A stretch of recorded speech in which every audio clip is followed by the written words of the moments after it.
So, you know how the Medrash Mag used to say Torah. Medrash Mag would go like this. People would come for Shabbos to his shtut, and the Gabba or the Rebbe himself, I'm not sure, it's a shal, it was Klicha Kodesh or Bader Chateva, but they would find out somehow what everyone wants. Everyone would bring a kvittel and write down the kvittel what's their issues. And then the Rebbe would come to the Tish on Shabbos, and he would say Dvar Torah. And betoch the Dvar Torah, he would for everyone's kashas. He would give everyone what they specifically need. And he might have even said explicitly, this is for you, that's for you, since you need this, since you need that, and so on. Some people write it as a Richa Kodesh story, that he knew somehow magically what everyone needs. Does Maimon discuss this? Yes. Some people describe it as a good teaching mahalach, but that was the mahalach. You get the mahalach, no? Cold reading, hot reading, we'll call it. No, I'm not talking about the chachmas. See, that's why I told you that, so you shouldn't think that that's the point. Who cares? The point is not that the Rebbe weiß. The point is that if you say Torah to other people, then there's always a question. Sometimes it's an unasked question, right? We do a lot of work on figuring out what the questions were that we were really asking. Most of the time we don't really know what they are.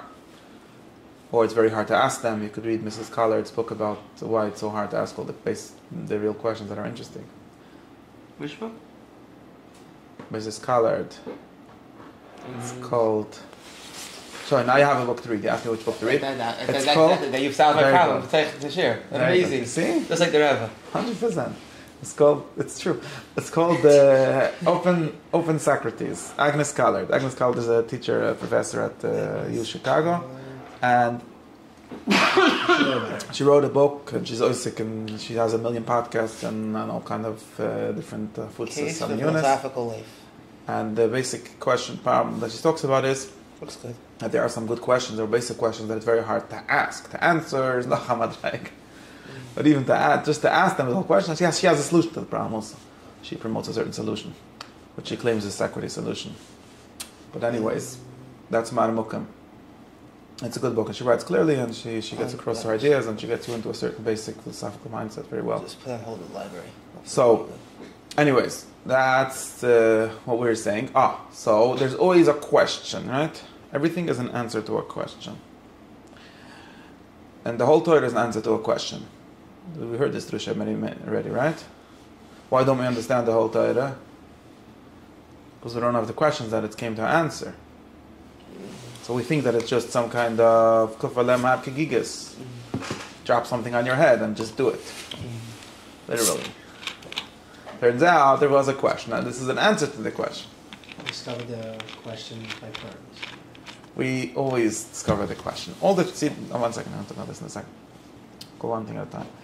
But first let's finish with the Medrash Magid. And sometimes only from the answer we discover what the question was. Precisely because the question without the answer is very hard to hold, very hard to get hold of. Aside from being scary and epicarsis and all kind of problems like that, it's hard to get hold of. And sometimes just from the answer we even get hold of it. I do think that this Medrash Magid's Mahalach, which is not the only teacher that acted this way. I've read descriptions of different teachers who acted in similar ways. There's two dinim in this, right? Let's try to understand. There's 2 dinim in this Maaseh. 2 parts. The first din is that he didn't answer your questions when you asked them to you. You noticed. It's describing the story in the way that I describe it, that everyone would come with a kvittel and listen to the Rebbe. My wife needs a shidduch. No, not my wife needs a shidduch. It doesn't make sense. But anyway, sometimes the kids, my daughter needs a shidduch, and my wife needs panusa, and I need this, and the chavochet problems, I'm chshuv azuris by daven. I don't know, the kind of problems Medrash Magid was worried about. And the choyre, the direct way, would we say, okay, I'm the Rebbe, I know thoughts, let me give you the answer. The aitzit, this is that, the aitzit, that is that, the aitzit, that is the no aitzit, I'll give you a bracha, and so on. But that's not what he did, or at least according to this description, it's not what he did. And there were many other smart, wise teachers that never did that. I noticed that, like if someone asks you a question, you answer it, it's almost never useful. the social working thing. It's the fact that he's really bothered by it. Even sometimes it's the correct answer, even, but it's not helping. It's never. Most of the time, right? Yeah. Most of the time, when someone asks you a question that doesn't want the answer, or maybe he does want the answer, but it's not helpful to say usually he really knows the answer, and something else he doesn't know the answer. Could also be, or it's just an excuse for asking a different question, really. Yeah, it's a whole thing. It just doesn't work. Not useful for the most part. So this is a very interesting thing. I've had this experience with different teachers, also, and I've realized that. First I thought that they were just like playing around with me, because I would notice someone that I would ask a question, and they would give me like some doichik that it's like, blah, blah, blah, blah, blah. And then for 3 weeks he would give shit about my question. He wouldn't say Yitzchok asked a question. But I noticed, wait, it was a better question than you let on. Turns out it bothered you, and you're looking for a teretz, and you found a whole mahalach, and another one, and I hear, and then I could think, does it answer my question, does it not? The Medrash talks about it. I really couldn't say it was a bad answer. The next day you give it like a whole different answer to it. I remember.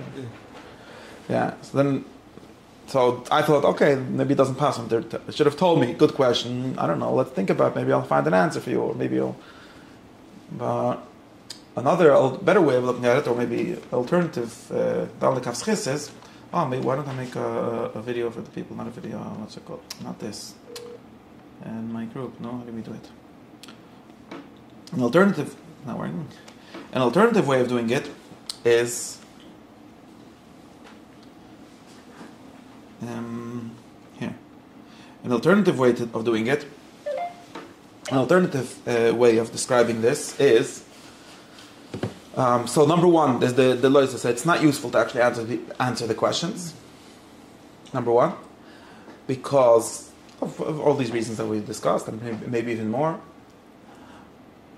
And also, there is a way, like in another sense, if he is a Rebbe, if he does know something, and knowing something is a very complicated thing to make sense of, because when you say the Rebbe is someone that, why do I keep on talking about the Rebbe and the Talmidim?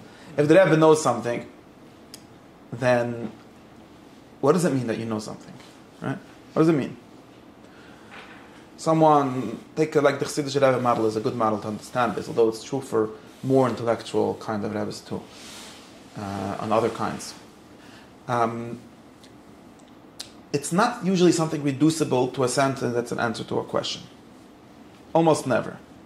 So in other words, what don't we know? What is the question that we don't know most of the time? In what context? In all of the contexts. Why?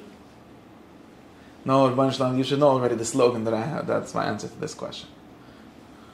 What is the question? The question. What does it mean to be a human? No, that's already a very specific way of answering the question. What is the question that leads to that? I'll think that of you it. need It's to not know. a question. I'll come back in a month. I'll give you a share on it. I want how to be a human? No, I know what he means, but that's already a answer in some sense. That's already saying we already have a good way of asking the question, which sort of leads us to an answer. But the question that leads to that is What if is? not what is it? No, that's metaphysically. Would nobody care about metaphysics? Why don't I care? What is the first question? How to live the good life? You already said That's a what it too is. long question. Make it shorter. How should we live? How to live. Very good. How to live. How to live in the sense of how I should live my life in the most simple sense.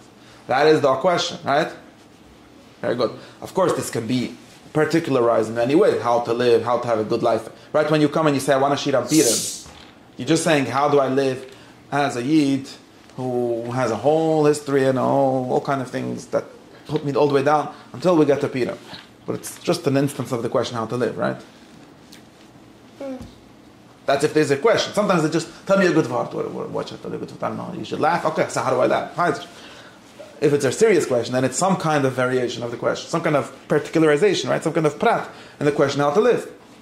Can't be anything else, right? Or if you want to ask me what's the teretz on the Rambam's kasha on the Ravid or the opposite or whatever, it's how to live in a specific intellectual context, which already has all these assumptions and so on, right? Explaining Masechtas Yevomis. Explaining Masechtas Yevomis is another way of asking.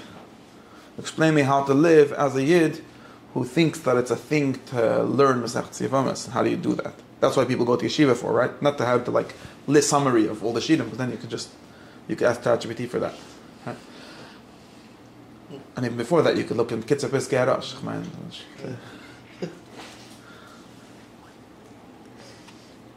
Right, so being a Rebbe or someone that knows something is not usually, this is important, is not really reducible to, I have the answer, right? You think, you don't understand what is Zika. I'll tell you what is Zika. Shvei Rishal, nobody knows. I know. He's a great Rebbe, he knows. The point is something else. The point is that he knows how to live with not knowing what is Zika and finding out, and he has a certain way in which he finds out, in which he works through things, and he has certain sources that are important for him, whatever they teach you in yeshiva, all of that. Right, now that is not actually teachable in the way of like answer my sentence. I have a question, a sentence that ends with a question mark, you'll give me a sentence that ends with an exclamation mark, and that will be the teaching. Loved. Not Lowy, because it's not relevant to the question that was asked. The question that was asked is a question of how to live in us, or even a more specific way of how to live. So you have to know how to live. And in other words, a Rebbe or someone that you're asking the question of, you assume that he somewhat knows how to live. And what does that mean that he knows how to live? It's something that is embodied in the way that he lives it, right? In other words, the answer to the question, what a Zika is, come to my shir on Zika. It's not the summary of the shir. Because that's not really the question. That's not the question you ask B'tar Talmud. That's a question that an encyclopedist, someone who's just making a summary of all the shittas, needs to know. And then he might as well use Kitzur Piskei Harash. Just tell me the 3 shittas, Koivitz, Yisoides, V'chakiris. You could become better than all the yeshivalat ever if you just read that book. Which one? Whatever. Forget about all the yeshiva stuff here. There's a guy that made a summary of all these Shir Hakiris, a big fat book. Achikam Keshet, his name is. A very great book. If you want like a Hakira for anything, he has it. And he has it. Mar Mekoyim, Rebbe Chana Vasma says this, and Rebbe Chana said that. And it's fine. And now you can argue, but that's not the point. Nobody ever thought that was the point. It's useful. I'm not saying it's not useful, but that was never the point. I also think it exists. That's great. All right? Yeah, there's a thing. And then there's a few versions, and it's very good. It's very good. It's like encyclopedia of Yeshivish raid on Kalatirika. Not raid, but like the summary of the raid. What's the nafkamina? What's the point? That the answer can only come to the shir. It can't be, let me tell you this, the maskuna of the shir, because that's not what you were asking. And if you think that that's what you were asking, that's a better way of saying why you will be disappointed if he actually answers you that way. Sometimes people do answer that way, but they don't really mean that. They just mean get out of here. Right? Get off my back. You don't want the real answer, come to the shir. So this explains us why, and so therefore, if you mean to say like how you got there, how you live that kind of life. That's the question. How you live that kind of life, not how you got there. How you got there is why would I have to never go through the whole shver way if we would know the maskuna? No, it's how you live that kind of life. There is a kind of life that's called figuring out what Zika is. And you got to learn how to live that kind of life. If you're interested in it, maybe you shouldn't be interested in it. That's a different question. But the question that a yeshiva asks from the yeshiva when he comes is, how do I live that kind of life? And the answer is, come to the shir. How many times I have to come? I don't know, until you figure it out. Until you can do it yourself, basically. Right? But if you would tell him, let me just answer you. I can give you the summary of everything they teach you in yeshiva in 20 minutes. It might be very useful for other purposes, but not for the purpose that you came here. And in the same way, if a Yid came to the Medrash Magid and he heard that he's a teacher, someone that knows something, what does he know? He knows how to live, for some value of knowing how to live, right? In a certain sense of knowing how to live. Right? More specifically, he knows how to... What does the Medrash Magid know that we don't know? Anyone know? You would go to him, what would you ask him? What? Chassidus. Chassidus, what is Chassidus? Inspire people, get people to follow you. A lot of things you ask him. Well, obviously, he knows how to get people to follow him, but that's not like what they're... Hopefully, that's not the main thing they're coming to learn. That's what I was wondering. What's Medrash Magid know that we don't know? Chassidus probably a lot better than I do. Well, he invented Chassidus, right. Of course he knows it, but that's like, why would anyone care about Chassidus? He just invented it yesterday. There must be a question that it answers, right? Some sort of deeper meaning of what the Torah is coming to do, I guess. Okay. If you were looking for the answer. Yeah, if I would answer this question on the spot, it would destroy the whole point of this year. No, I think it's a good question. What do you think he knows that we don't know? What kind of things does he know that we don't know?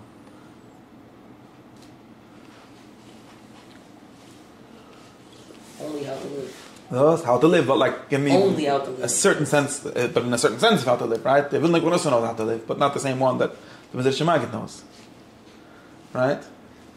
So what does he know?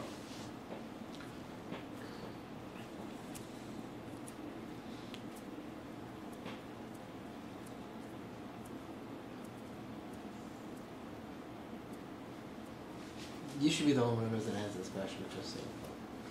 So many things going on up here. Like, who knows so I many know nothing things. about it. I know what I read from. At least from you should my bump notes. it. That's about it, right? That's all you know. That's basically the thing. It's like, oh wait, that's who he was talking about, I basically. could, whatever I would say, you'd say the Vilna Gaon also wants to do this. I don't even know if it's true that comeback, but let's say how to live happy, how to be happy. Okay. Something. I think that he knew how to live.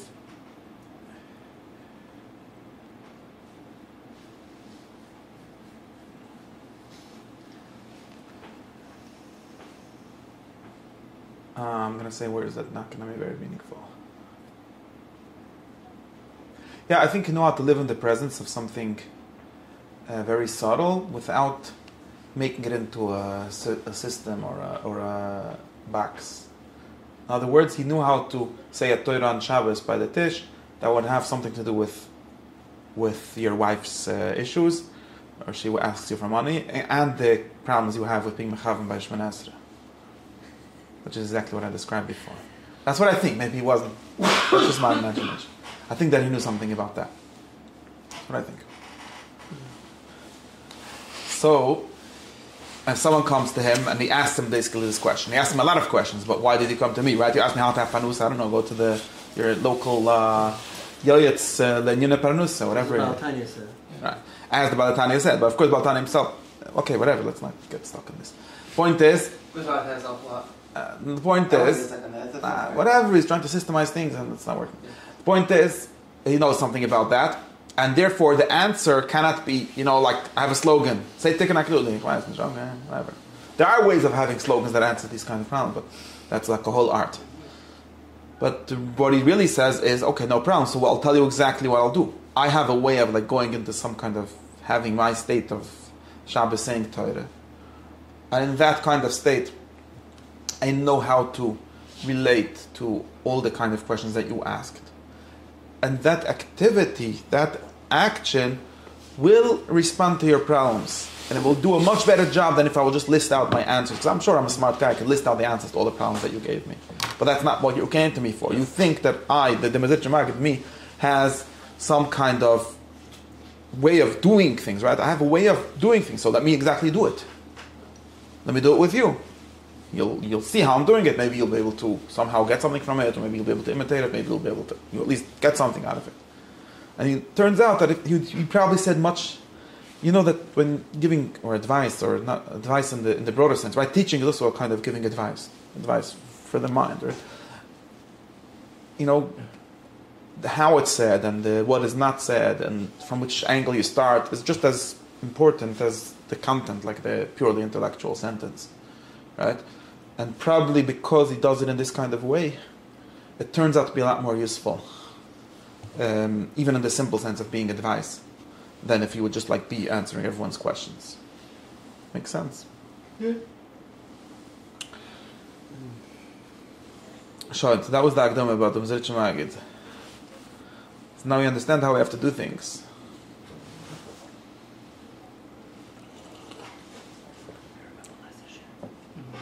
What? We spoke about this already?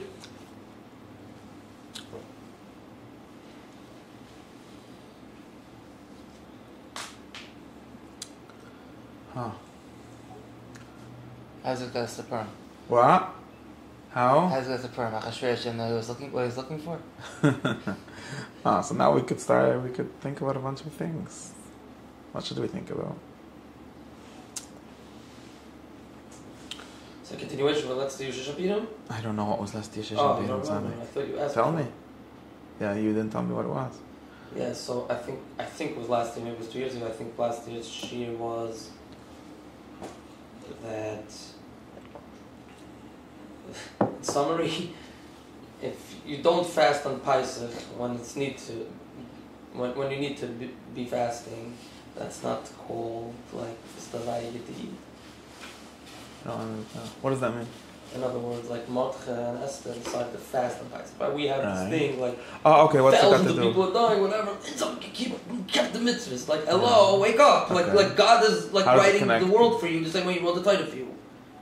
That's Yeah. something that I think you said that last year. Okay. No, just Yeah, I hear, and therefore, how does it connect to this? No, it's not. I thought maybe you want to continue from last year. No, I don't want to continue Because from you last asked the year. question if. But there was probably a reason why I said that last year, and I don't know. It was October 7th and everything, whatever. There's still. Yeah, That's a different discussion. Okay, so let's get back to where we are. So let's say something about Purim. The important thing about Purim and all of these kind of platforms, like Shabbos, Yom Tov, Purim, anything, is that we have to come to them with certain questions, or figure out what the questions are. Maybe by doing them, figure out what the questions are. And these questions are not Purim questions, right?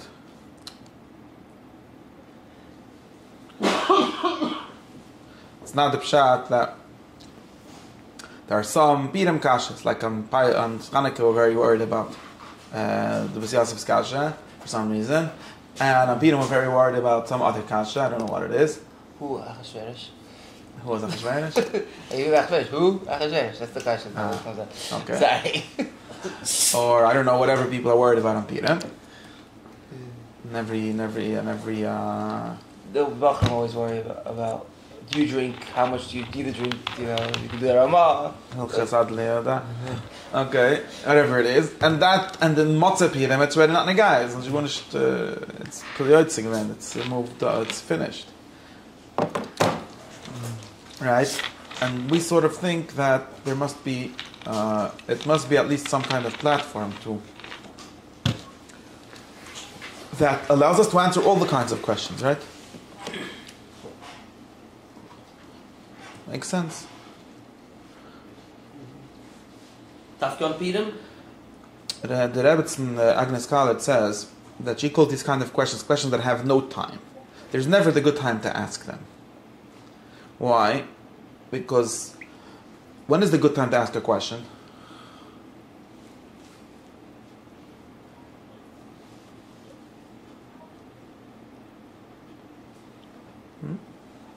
When? When?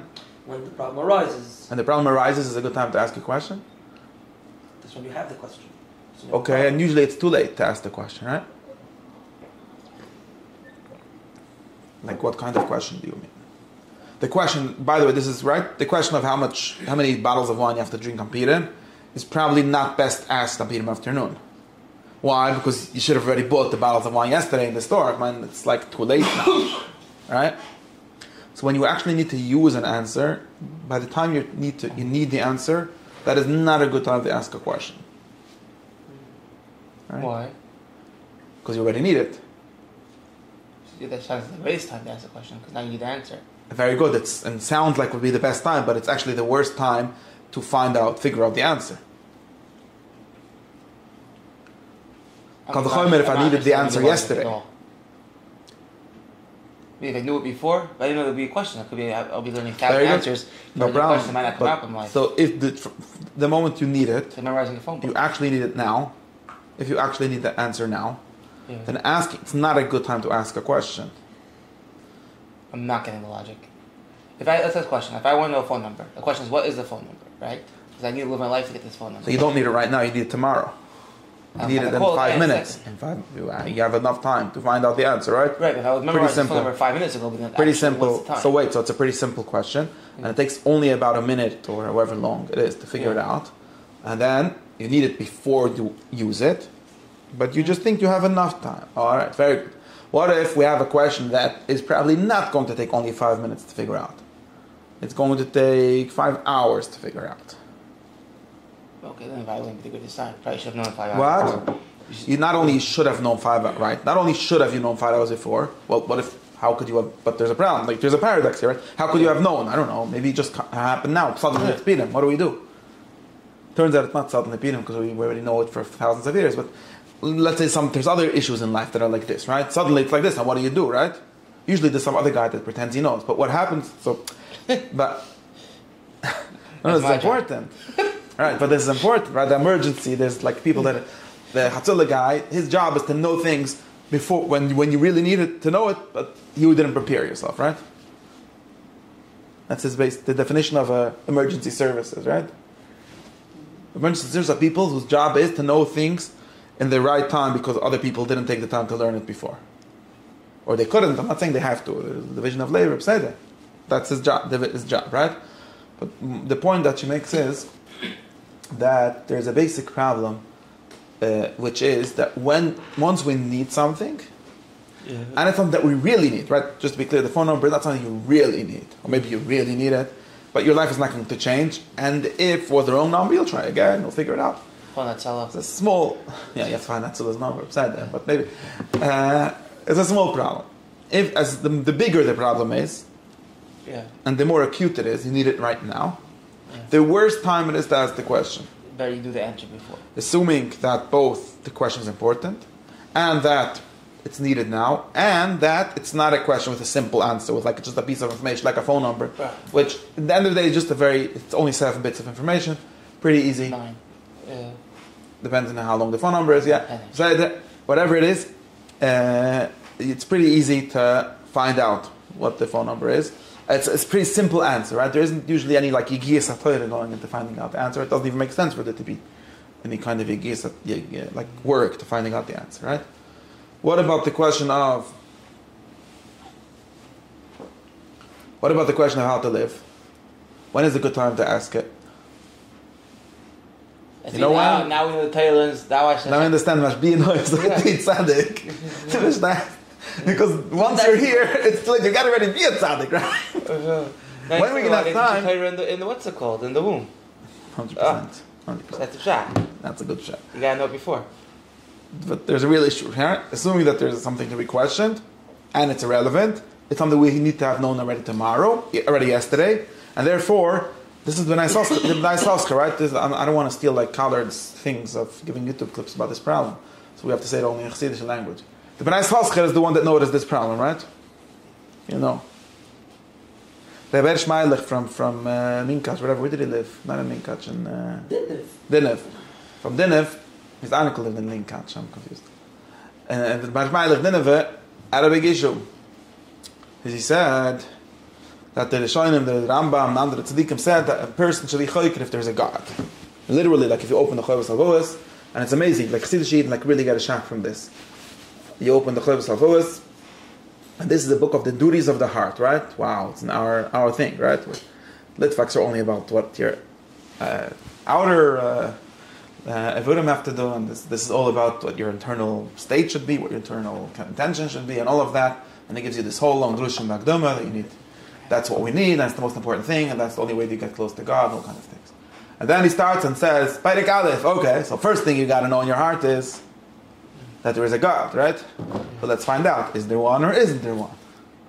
Because that's the basic process of reasoning, of learning, right? First we say, is there and isn't there? And then if we know if there is... First that's what is a God. This is based on... whatever. This is based on Aristotle's list of questions. He doesn't see what is God. Yeah, no, he starts with... I know that there's a problem. We're not talking about this problem. This is based on Aristotle's list of questions and topics. It doesn't matter. It goes like... Usually when we ask about something, we have to know if it exists. And after we know that it exists, we can ask what it is. Okay, I know it's a problem. In any case, we're going to start by this question about God. Is there a God? And then we'll ask what kind of God there is. Or what is it? And it's a problem because we can't ask it, because nobody knows. Besides that, we get into issues. It's a complicated philosophical problem. And how these kind of questions work in general. But the point is that the first sentence it tells you is we got to do it in the normal philosophical, logical order. So question number 1, is there a God? You come to the Sheikh Sidis, and they say the first question is, there's 2 studim. One side is Yesh Elohim. The other side is Ein Elohim. Let's find out. This is Chovos HaLvoos. Every Siddish that read it written up this page, literally. We're here to worship God. Chovos HaLvoos. Wait, is there a God? The first thing you got to know, right? And maybe there isn't. But this maybe there isn't. This is really nerve-wracking. Like maybe there isn't, right? Or they don't translate Ibn Tibbon's translation. Yeah. No, but this is what it is. Yeah. That's just a very nice illustration of the problem. Right? Maybe there isn't. Well, that's maybe there isn't. They have the same question on the Rebbe? That well, maybe there isn't a Rebbe. Yeah. Maybe there isn't a Rebbe. Yeah, but right there again. Saying that's the same Well, he process. obviously exists, That's the but- same thought process, so you understand where they're coming from. Understand who's coming from? Chassidim. No, I want to explain better what their problem is. So said the Bnei Yisrael who tried to give words to this problem. He said like this: Yesh baya. A minute dvaik, right? If you believe in God, then you have some kind of relation with Him, some kind. And if you don't believe in God, then you have no relation to Him, in some basic sense, right? So you're telling me, Mr. Bachya, that the first step in getting close to God is to get as far from Him as possible. We should entertain the thought that there is no God. Because there's no other way of doing research without entertaining that thought, right? You're just fooling yourself. This is obvious. Why my Haskell doesn't not worried about this, I don't know. Because he's starting from, he just already knows. How do you know? But he just already knows. In any case, and he's like, how could this be? How are we allowed to do this? Doesn't make sense. Maybe if you're a very big tzaddik, kids you're not allowed to. It's adas tevera. It's mamish. Briski could say it like this, right? You're koifer for that second, right? They literally have this thing, right? And being koifer for 1 second, the chayav misa. You're not actually true. Chayav misa for being koifer, by the way. That's just a made up halach. Doesn't even say in the Rambam. They mess with the Rambam. But that's not our shmis. In any case, let's say so it is. But that says it better. You're cutting yourself off from the God. That's true. And even for that 1 second, even if it's just to learn the shtick the shirach of the shtick im ein. So how are you allowed to do that? Again, assuming that you're better off. And somehow we're not here to argue with his logic. We're here to notice let's be clear. We're here to make progress. Everyone here knows how to laugh at the Bnei Yisrael. That's not interesting. We're here to do something else. To explain, based on Agnes Callard, the Bnei Yisrael. Okay? And this is great. And why are we doing that? Because you notice that he's noticing a much broader, of course, a much broader, deeper, and more problematic thing than this like funny ways of saying. So it's a chash is, you have to do it in order to have a munah, you have to not. We get into all these like funny discussions. But what he's really showing you is something much more basic. Right? You'll remember, this is all based on William James' article, Will to Believe, who her book is sort of based on also. In any case, you should read it. William James. It's going to be in our list of reading somewhere. It has an article called The Will to Believe. That's what it's called. He's very important article, and he describes this. The important thing he talks about is how there are certain questions where you're not free to not choose. Right? So this is the problem that we're talking about. In order to question, not choosing the choice, I think he phrases that. Yeah. You're free, but there's a price to that also, and you need to already know now. You can't say, I don't have the time. This is what the Medrash is saying, right? You have to understand the question to him. Of course, what does it mean exactly? There's a God, all these things. Well, different thing. But to him, the question or the existence of a God is something acute. He cannot really live. It's already an answer to a question, right? He cannot really live without knowing that answer, right? William James' example is like the person that never gets married because that's a decision that has to be made under conditions of doubt. And since he's following the atheist command he quoted from someone that said, never assent to something you don't know for sure. That's the basic command of a certain version of rationalism.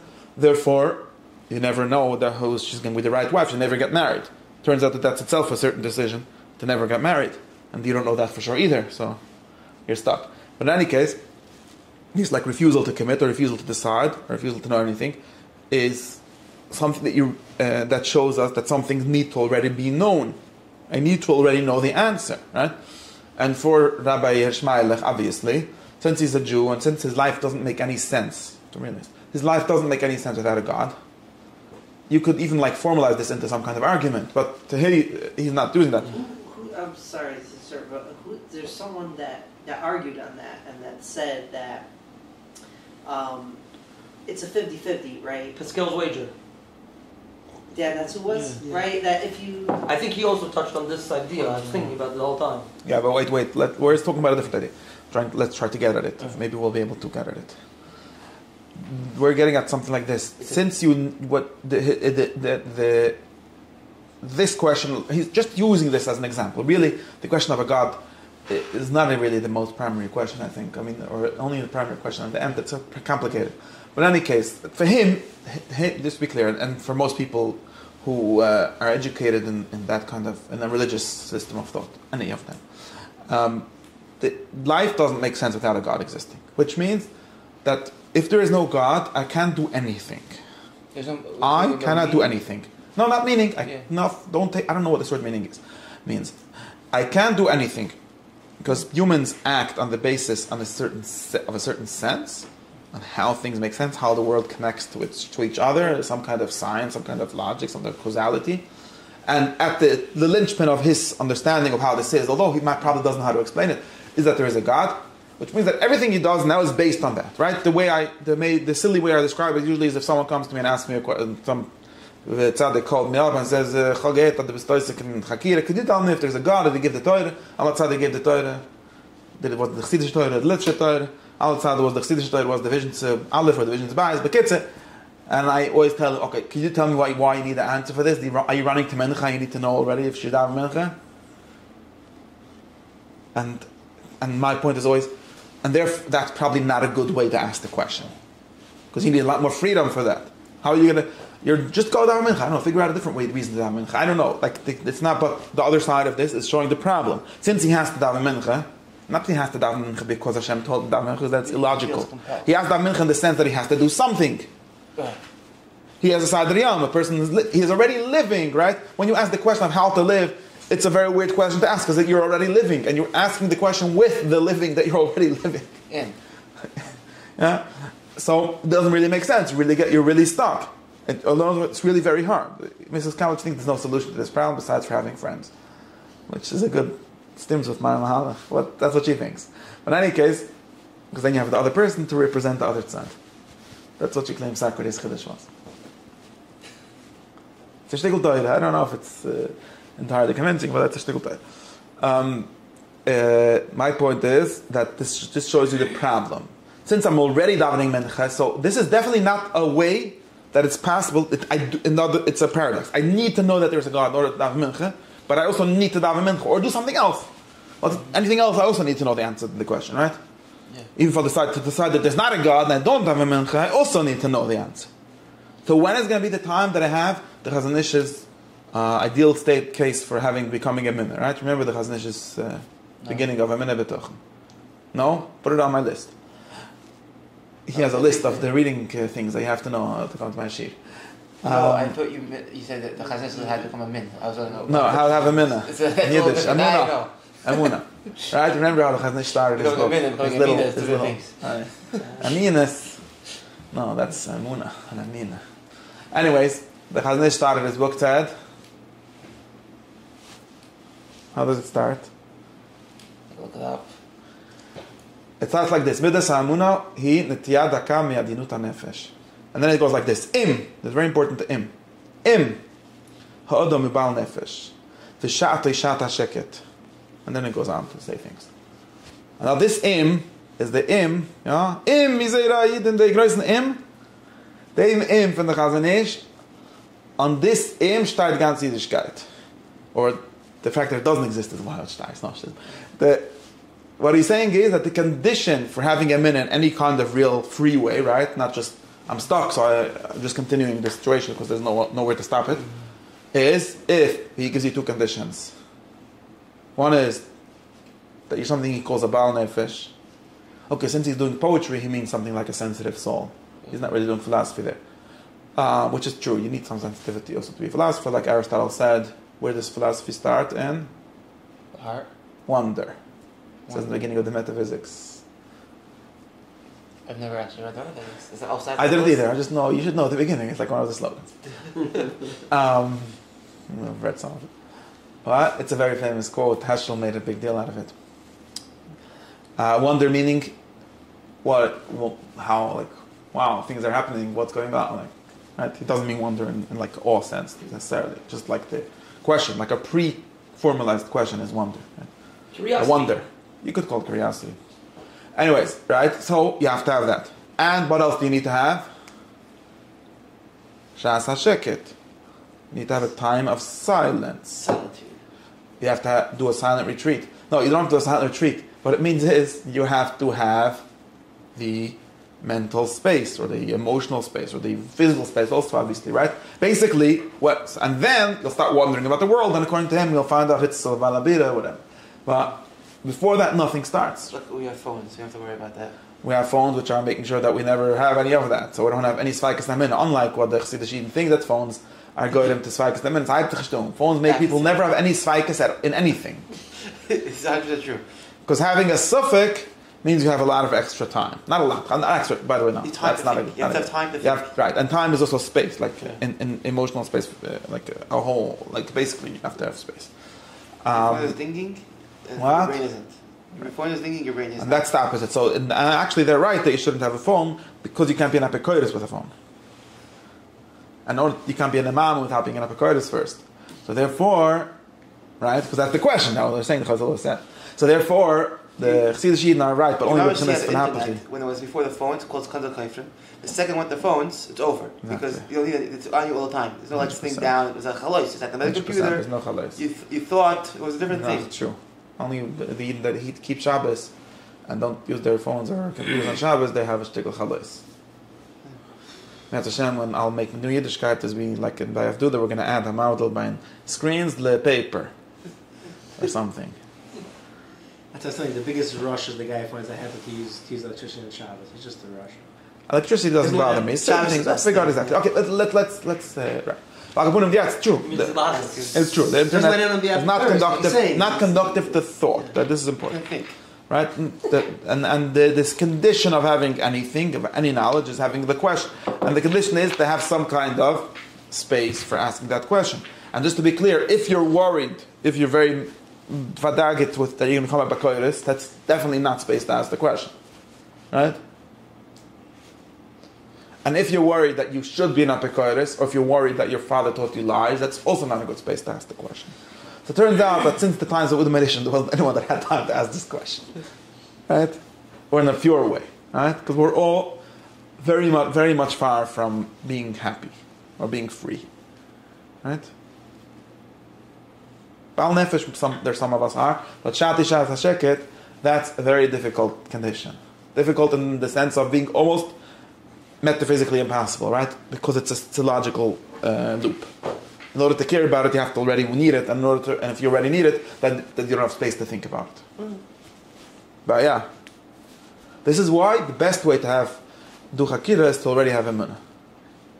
Because you already have the conclusions. No, not because you already have the conclusions. That's just job. That's like the arrow in the putting turning the target around the arrow, right? No, the reason for that is. No, can you imagine what I'm saying? By the way, this is true. I've noticed some people who like, if you're very religious and you're not worried about becoming koif, very important. You also have to not be worried about becoming koif. Yeah. Not have this hilchas kfira that you're maybe for 1 second you become koif, maybe 5 minutes was the shia minimum kfira. No, you shouldn't be worried about that. Why not? Because no, I have a minna, and therefore some people have formalized it like this. Like you have. There's 2 kinds of a minute. Even the Rambam almost lives in this formalization.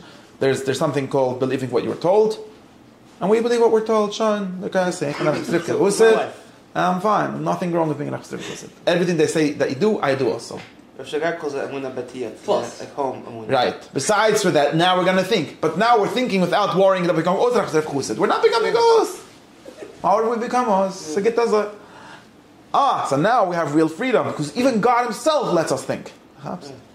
Not only that, He told us that it's a mitzvah. So we're very happy. We're doing mitzvah b'simach. Not mitzvahs and not a virus. Nothing works by atzvahs. But why is it more ideal than, I don't know, some secular person? Because secular people are also living within an answer. The secular person has no God to tell him that it's okay to question everything. But just to be clear, I've already told you this many times, but this is just my hacks. It's not really helpful. I'm just saying it so you should get out of different thoughts. But in reality, some so-called religious people have a lot more freedom of thought than most secular people. Now, I'm sure there's everywhere people that have managed to break free, but for some kind of generalization, if it's useful in any case, you can see that. I told you the Maaseh with Uri Holtzman, right? I haven't read it. What's the Maaseh? I told you. So Rabbi Holtzman, he told me that he's like this. He really thinks he's open-minded, whatever. But in any case, and he's like, I'm just thinking. I have my conclusions, but I think have no problem. So he met this secular guy, and they told him, there's a whole problem. The Haredi and the secular, they're in a fight. Why don't we sit down and handle things out and stuff? And he said, sure, let's make a... So he told him, okay, but what are how are you? This person told him, he thought he's so frum, so he must be very hard to talk to. So what are the limitations? No limitations. We'll do whatever makes sense, whatever you think, we'll say. And then the guy got very scared. He's like, well, no, we can't do that. There have to be certain limitations. Like everyone has to believe in liberalism and democracy. You can't just question everything, right? That's a good story. I don't know if it actually happened or how it happened, but I must have changed it by saying it so many times. I must have changed it already. But it's true. Most people have more. The point is that there's a question of how to live. The question is not a specific answer. Or is the way? It's funny because when I started reading everything, I know everything was true. So I read everything. I read absolutely everything. When I had the first shayla, then boom, you couldn't read anything because it starts getting shaking you up. All right, it's funny, but yeah. In any case, the point is that we need this kind. It's not. I don't know if this is the real solution. I'm just using this to show the real problem. If you're already, it might be a solution. I don't know. Maybe it's a solution. Is it a solution? Does it work? Well, I'm just want to show you. That's what I was asking a second ago. Is the point of the solution is that you're kind of doing both because you already have. So let's try to think. I don't know. I'm trying to think. I don't know if this is a solution.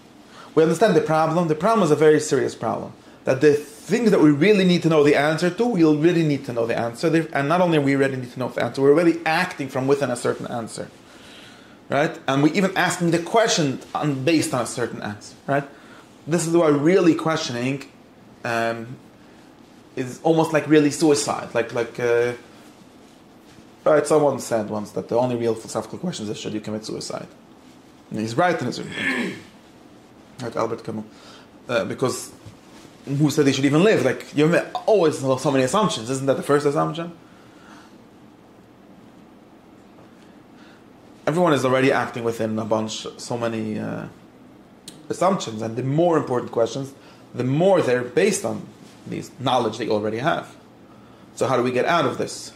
We literally, the people, right? We all think of ourselves as great questioners, but the real great questioners are not people we want to associate with at all, right?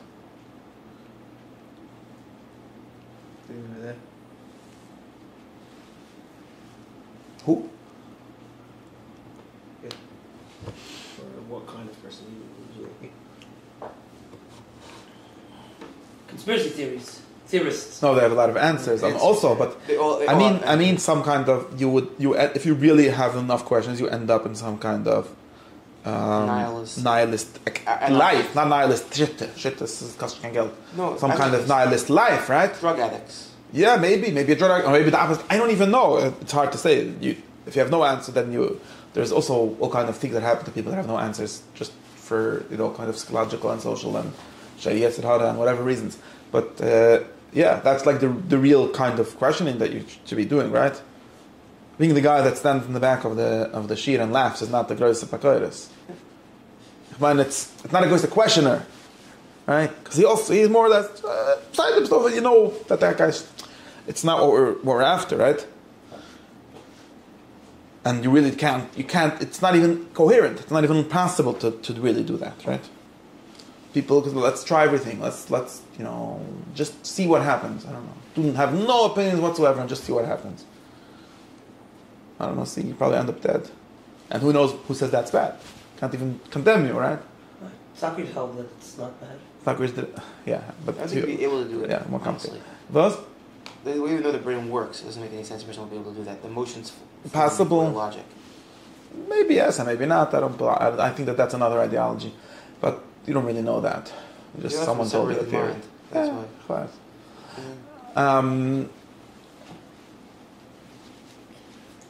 Maybe it's just whatever. Let's not get stuck on this.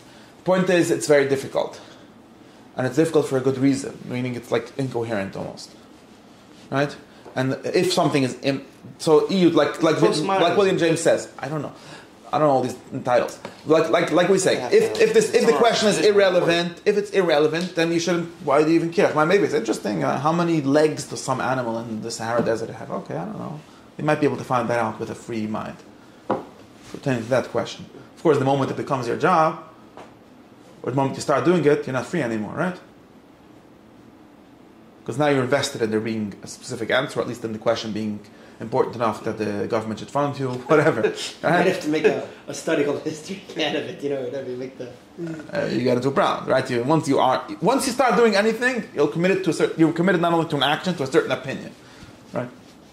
The most loosely held, you're still holding it. You're still not only holding it, you're acting on it, right? So maybe.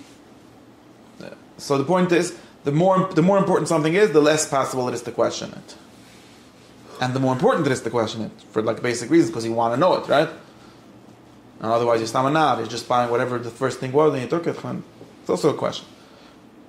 So what do you mean by less possible? It's less possible, because you're already using it.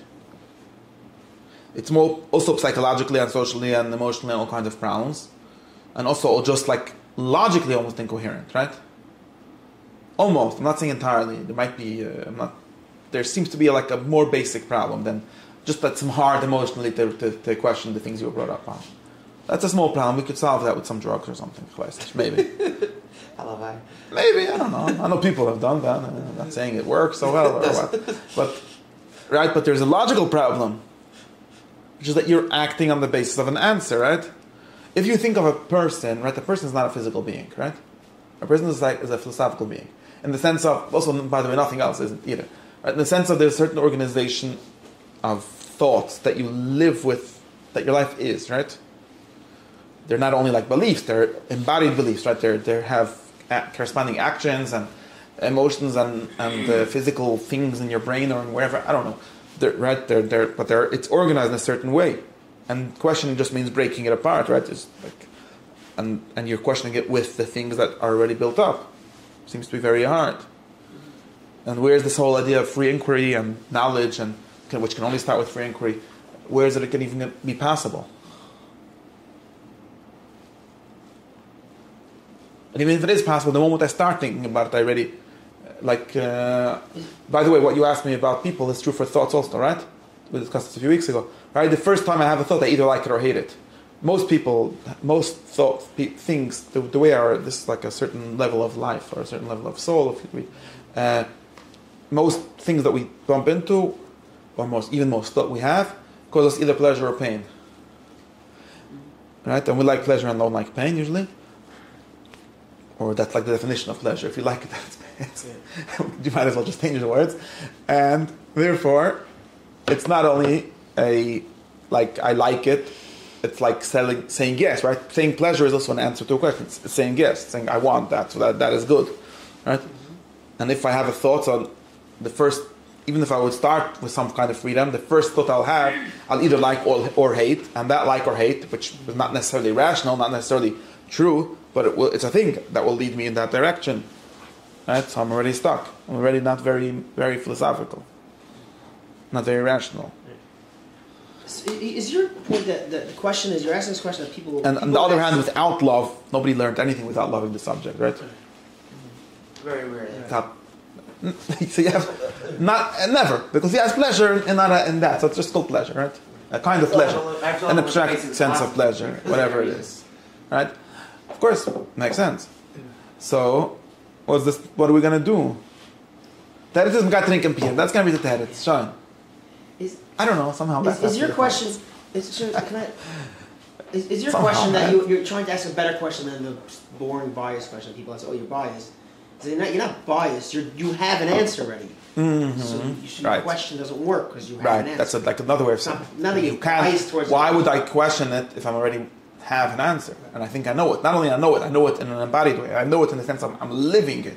I'm living on the base, in the sense of if you think of it give you a mushal, the foundation of my house is the answer to a certain question, which is where should we put the house, what should we build it off, and now we're sitting on top of it, and we're questioning it.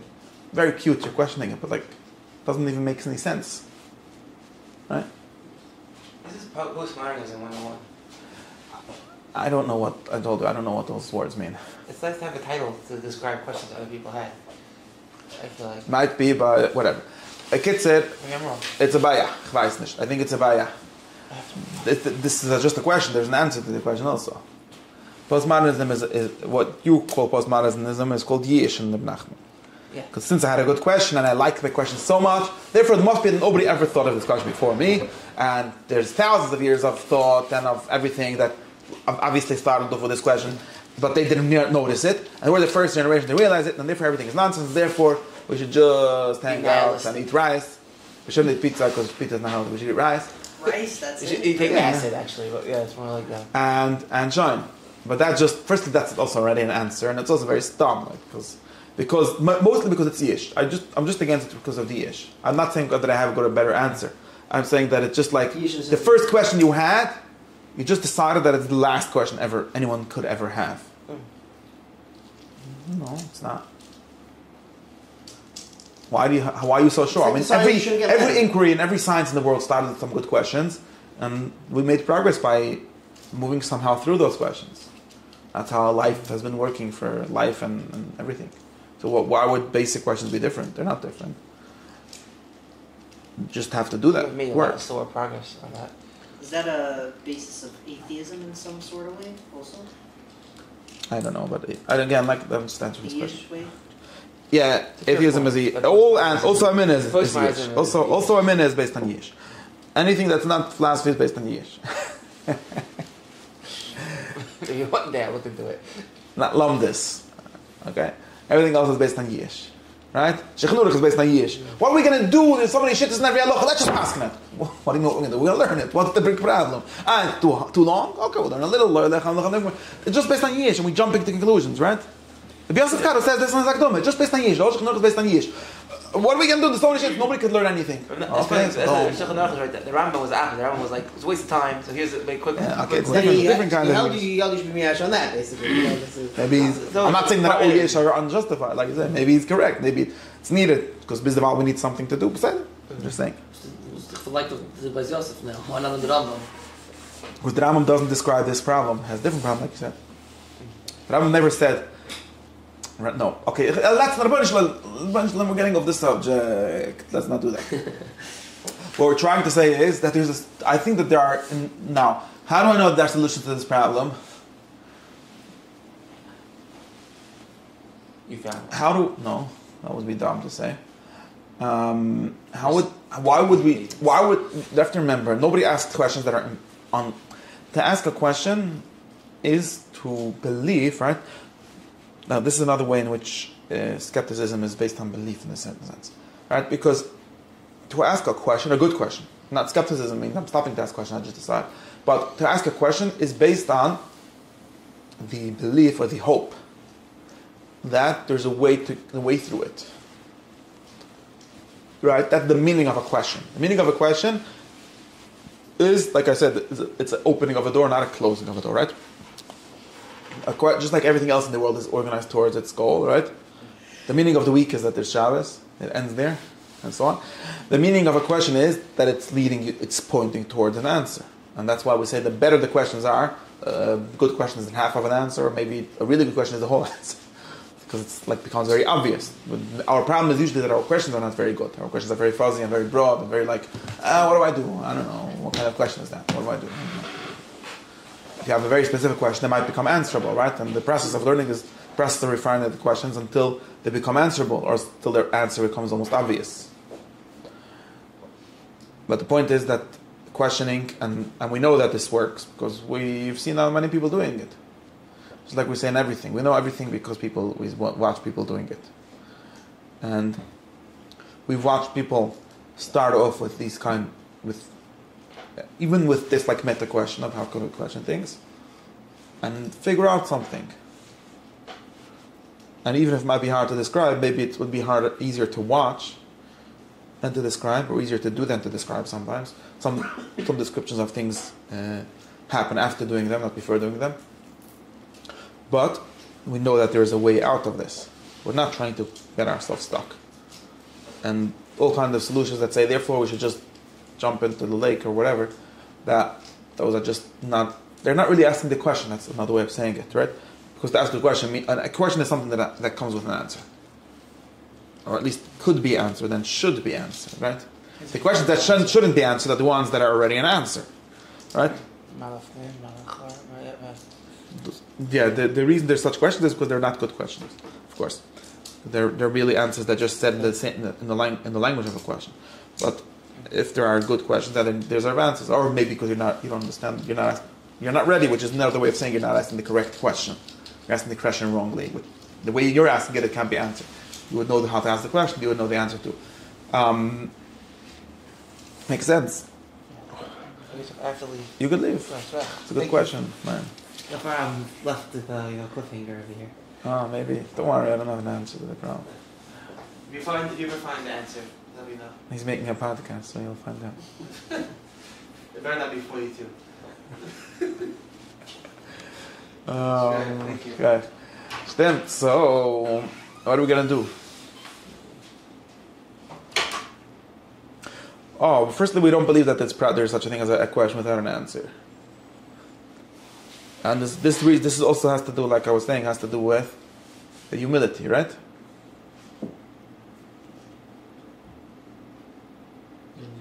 Being slightly less in love with the first thought you had. It's called humility.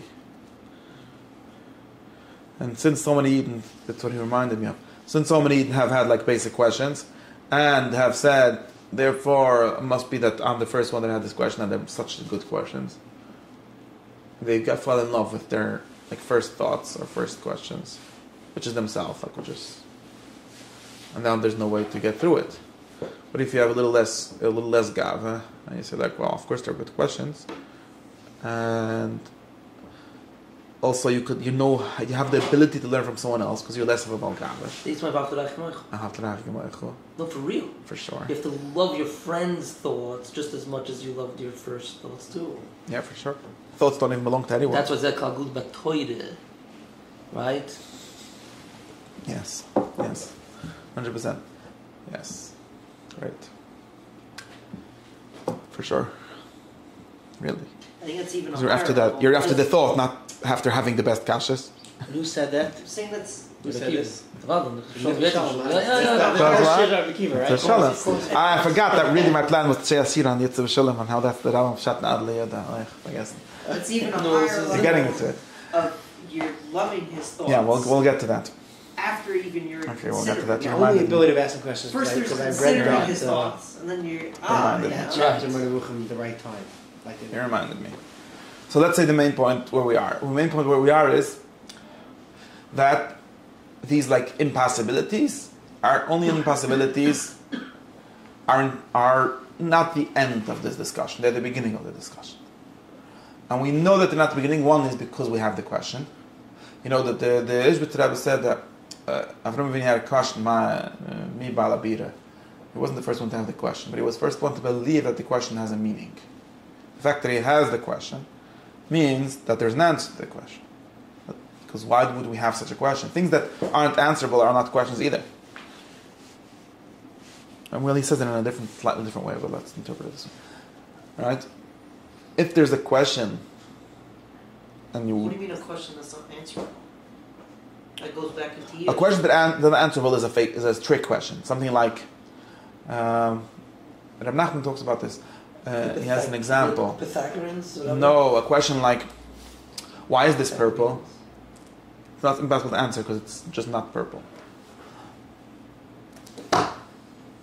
And there's ways of making this very fancy and really making you tricking you that you had a good question. Like, I don't have the example in my head right now. There's all kinds of questions that are, you'll notice that nobody ever really wondered about them because they're not really making sense. And those mathematical things that you Why is there no... Kids ask such questions. Does that mean like no, really most is a way of the to get time out? they ask good questions. We just don't why like is them. Purple? But it's not. I can do it. Or like, I don't have a good example right now. I don't have a good example. Come back a different time. I'll figure it out. And those mathematical trick questions, are those trying to tell you that really there's an answer for it? No, they're tricks. They're just No, the tricks. Pythagoreans, like with the half stuff, yeah? Like, I forgot the example right now. E I'm not sure what you're squared trying to tell me about plus B Pythagoras. Weißt du, das du send me a name of a tzaddik. yeah, you went into numbers, right? And therefore? And I think they did he had a very basic problem about the guy that if he goes from here to here, and every time he goes half, You're talking about half, someone half, else. In half, any half. case, no. What? No. Let's leave things. Let's next thing. So which tzaddik was that? Someone else, exactly. Okay, I thought it was him. Okay, whatever. Doesn't matter the tzaddik's name. No, that's a good Idea. question. That's actually a good question. And there's actually an answer to it. Of course, the answer isn't. Okay, no, let's not. No, that's not. It's not very good. Let's not get stuck. And what I wanted to say is something else.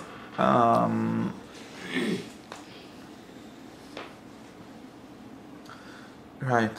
So I think You might get a shalat specifically. no, I but understand let's that. not. That's We're trying gonna to get show stuck. that We're gonna get actually stuck. that there's We're an gonna get atom stuck. or whatever it is. No, we're gonna get stuck. It's not a good example for a bad question.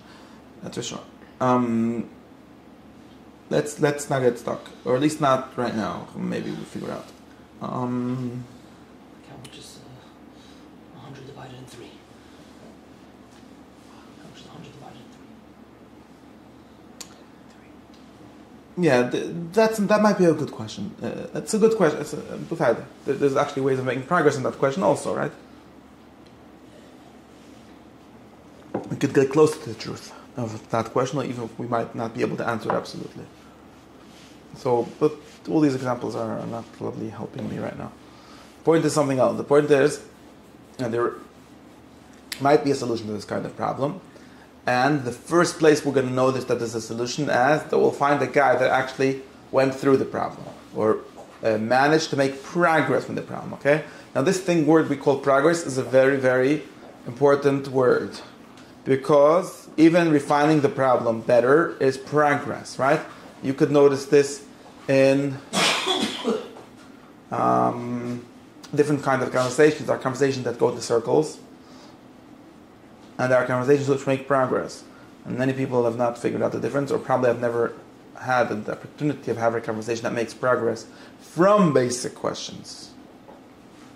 Socrates' dialogues are always examples of making progress. Although he always ends up in the same place he started, almost always, he always makes progress on the way.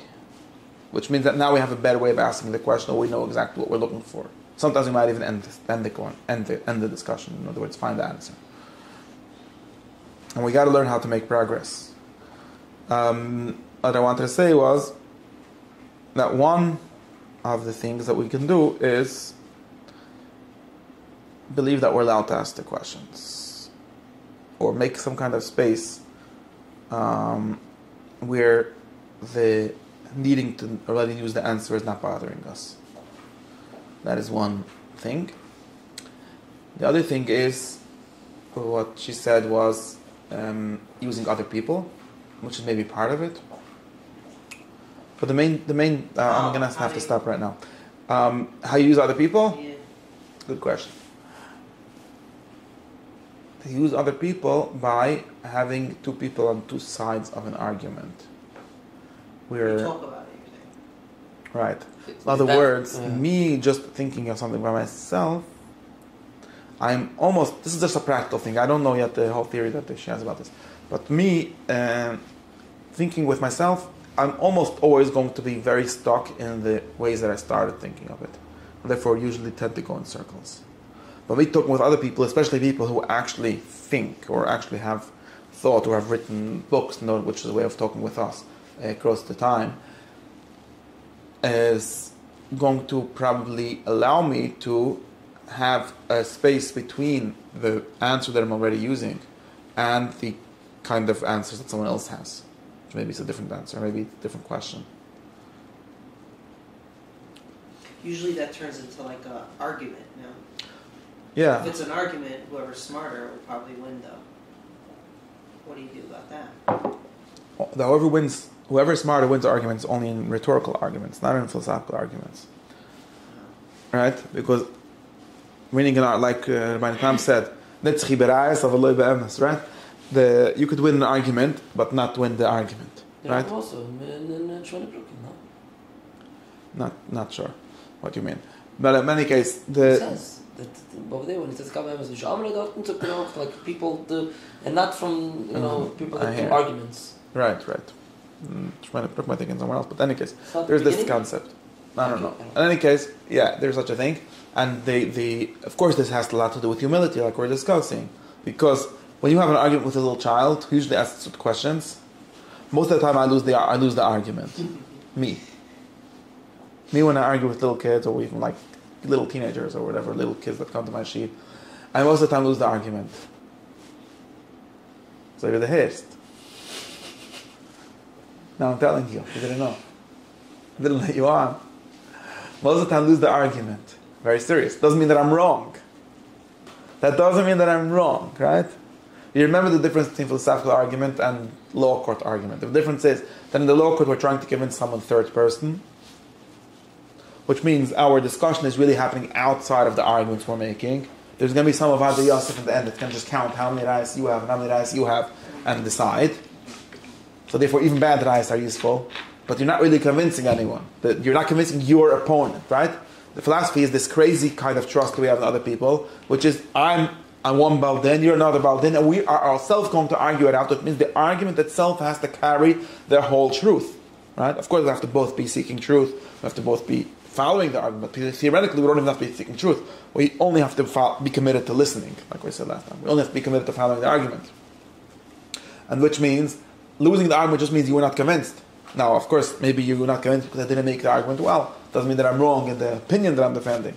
But it does mean that I'm lost because maybe you came with a question that I... And like the second the other person, let's say, is not willing to listen, then the argument goes nowhere. Yeah, then it's not an argument, then it becomes just a shouting match. Right. Sorry, we're talking about... Right. Which a shouting match is another way of saying, instead of me convincing you or making arguments, let's refer to the loudest screamer. Like it's another like objective, some kind of third party which will, instead of thinking, will do something else. First person as well. Yeah, So because the person then who you're is willing not to- trying to find out anything. No, we're just screaming at me. Okay, so screaming at me. Yeah. It's true, but most people don't notice when the children, like, right? Most people don't even notice when the tinnik won because he asked a stupid argument, and you're probably still right. But that doesn't mean that you don't have to know how to answer it. And there are people that know how to answer it. Right, but in her way of the solution, right? In her way of saying what she's saying. No, because the idea here, I'm just trying to understand something like more fun in a finer way. Is the idea here that you like get exposed to another way of living? No, not necessarily. The idea is that's supposed to save us from the loop where we're using, because she's using the other person to stand in to be a free state relative to you, right? I'm not worried. I need to know for myself. So I have my own opinion. I need to know for myself how to live. I don't need to know how you live, right? That's not acute for me, right? The problem that we're having is that I already need to know for Davi Mencha. So instead of arguing with myself, I should Davi Mencha. I'm not an atheist. I'm a Mammon. You'll be the atheist. You don't have to Davi Mencha. So now our argument could be between two real people who have two different There's really the other option really exists, right? What's the problem? That in my life, the option that there's no God, and therefore no Davening Mincha doesn't make sense. Right? But in your life, it's good. You're a different person. You're not me. You're an atheist. You don't daven mincha. You never daven mincha in your life. No problem. So now we could have a fair argument. Right? At least that's the theory, or that's some of the theory. There might be more to it.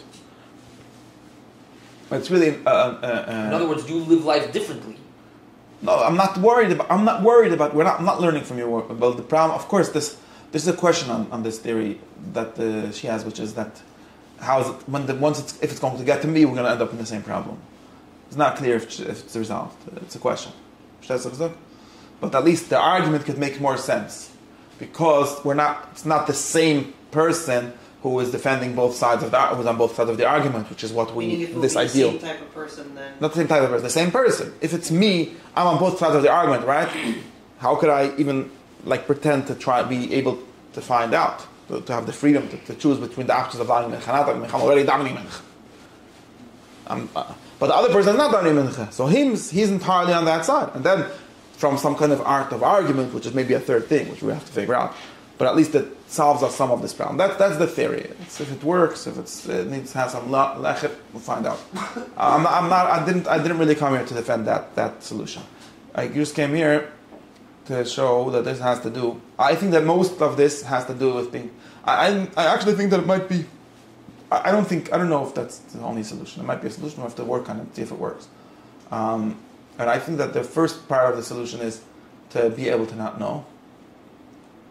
And it works for us by splitting between the kind of beliefs, right? Plato really had a different solution. It's not clear. She says that this is Socrates' solution, but it's very clearly in the Plato or the later, the Muslim tradition, they very clearly had a different solution, which was that I could split between the kind of beliefs I needed for action and the kind of beliefs needing for knowledge. Right? Remember this.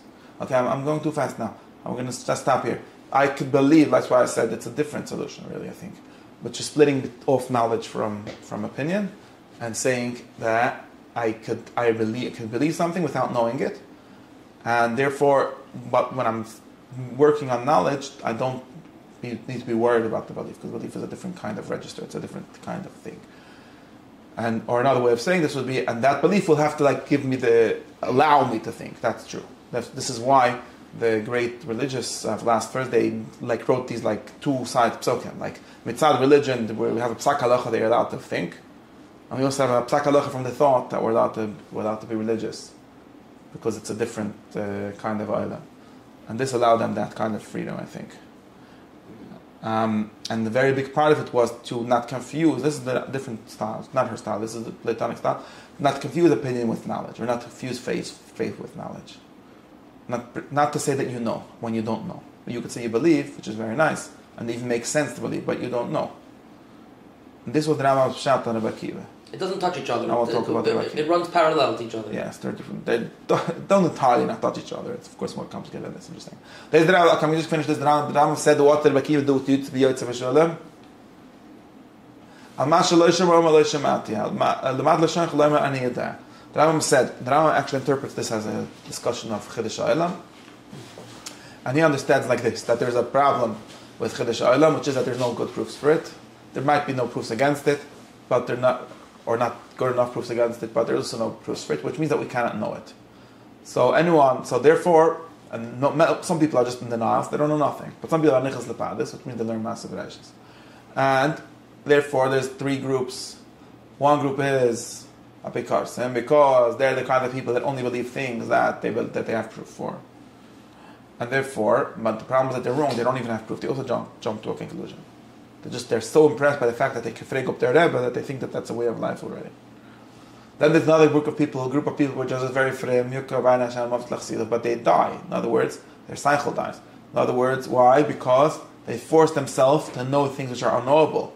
And once you pretend to know something that's unknowable, you ruined your capacity to know. Or in our context, it would mean something like you take away the entire space in which knowledge is possible. Right, so now nothing you say is real. People that actually think that they know things which they really only believe, nothing they say is true. Because their evaluation of truth was broken. Right? The Rambam has examples of this, like Meshulam for this many cases.